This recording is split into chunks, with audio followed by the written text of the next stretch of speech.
and congratulations to you both on a very uncompromising sort of film. I'm sure you had loads of reasons for wanting to do it, but each of you, what was your number one reason for doing the film? Number one, ooh, just the script. Honestly, I find it so rare to come across a script that I go, this one's special. I want to do this. I will do everything to get this role. Yeah, I think it starts with a great script, doesn't it?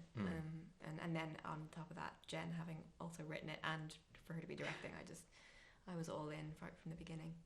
Is it the same for you, Sam? Yeah, I mean, I think the script, but also like the part that I would potentially be playing in it was sort of I liked the idea of a challenge, and I felt like this would be as far, removed from me as humanly possible, but honest, and I think the fear of I was terrified, I think, and I think that was a good feeling to feel. I wanted to be terrified, and I wanted to embrace the terror, and so it was and I think Jen convinced me that I was the right person, so I kind of it was good. It's really hard to find anything good to say about your character, I've got to say. How do you approach playing somebody like that?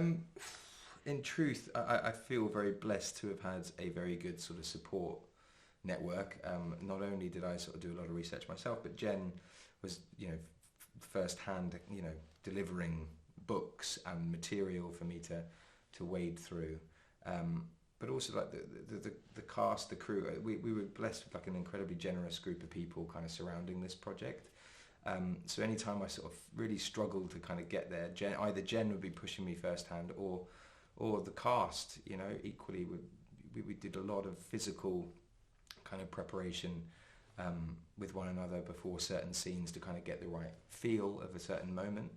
But yeah, I think I felt uncomfortably understanding of a man like Hawkins through the research that I'd done, and that was first and foremost what I kind of had to do in order to get there. I had to kind of understand why a man would do that. So we built a back catalogue of like what his history was and why he'd be making certain decisions now, and that sort of informed me on a daily basis, I think.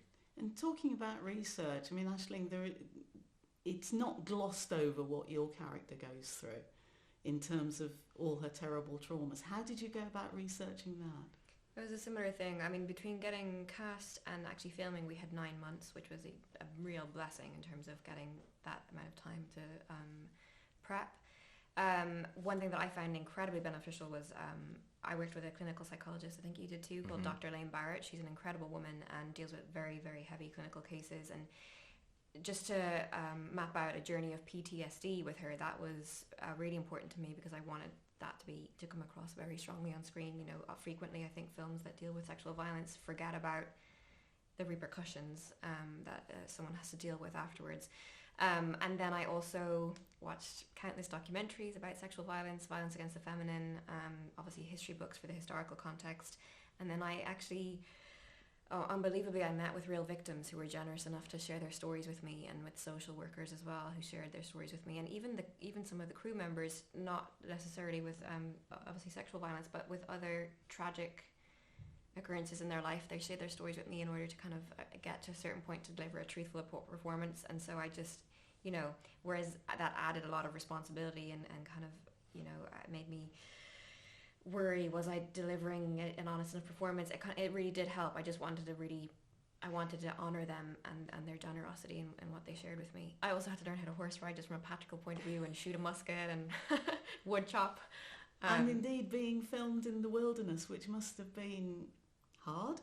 Yeah. It's pretty spectacular. I mean, despite the fact there were some very, very cold days and wet days, there was also some absolute beautiful sights that we were blessed to seeing. We were so remote. It really felt like we were very much on the edge of the world. And I think that there was an element. I remember speaking to the cinematographer about it, where he was saying that Jen could easily shoot trees in this direction and then turn around and do another scene and shoot it in that direction. But it was very important to Jen that the trees felt different in each given moment. So we genuinely went on a journey, and each scene was in a different location, even if it was 100, 300 yards up the, it was so important to kind of make it very honest and very real. And so it was definitely a journey which we all went on.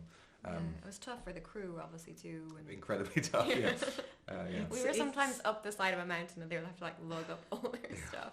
Believe me, it is a tough watch for the audience as well, and I mean that in a good way. Thank you both very much indeed. Thank Thank you. you.